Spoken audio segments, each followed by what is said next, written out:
एक संपूर्ण त्रिभुज की ऊंचाई इसके आधार से 7 सेंटीमीटर कम है।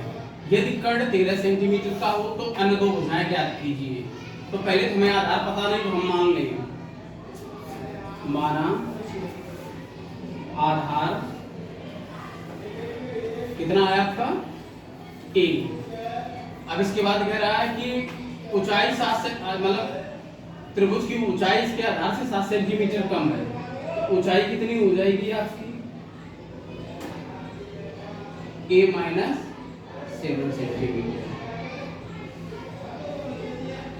अब इसके बाद एक आपकी प्रमेय होती है पाइथागोरस प्रमेय। कौन सी प्रमेय होती है? पाइथागोरस प्रमेय। ये होती है आपकी आधार स्क्वायर प्लस ऊंचाई स्क्वायर इक्वल टू कर्ण स्क्वायर। आधार आपका कितना दिया हुआ है a सेंटीमीटर प्लस ऊंचाई आपकी कितनी दी हुई है a माइनस 7 सेंटीमीटर। कर्ण आपका कितना दिया हुआ है 13 सेंटीमीटर।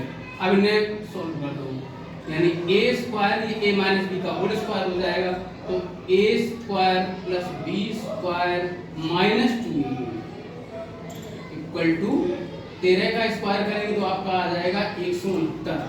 अब देखो a स्क्वायर कितना हो जाएगा 2a स्क्वायर माइनस के 14a इक्वल टू 169 माइनस के 49।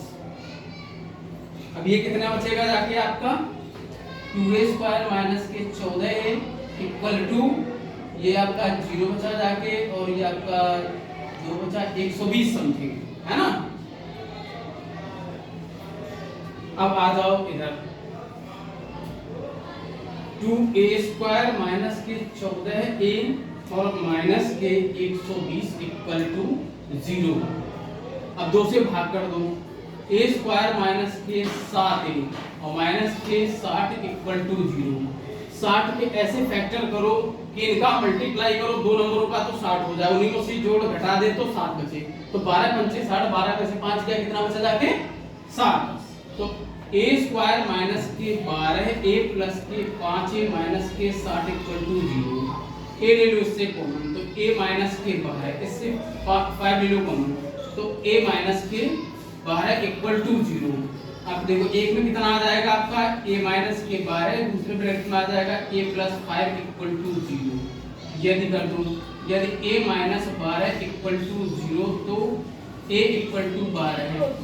पुनः a प्लस 5 इक्वल टू 0 तो a इक्वल टू माइनस 5। ये मान अगली मान में चला जाएगा, इस मान से कोई लेना देना नहीं होता। अब देखो आपका पूछा अन्य दो भुजाएं ज्ञात करो। तो पहली भुजा आपने कितनी मानी थी? पहली भुजा आपकी a थी, तो a इक्वल टू कितना आ गया 12 है। दूसरी आपकी कितनी थी a माइनस 7 यानी 12 माइनस 7 इक्वल टू 5। तो कितना आ जाएगा, एक आपकी 12 आ जाएगी, एक आपकी 5 आ जाएगी। आ गया समझ में?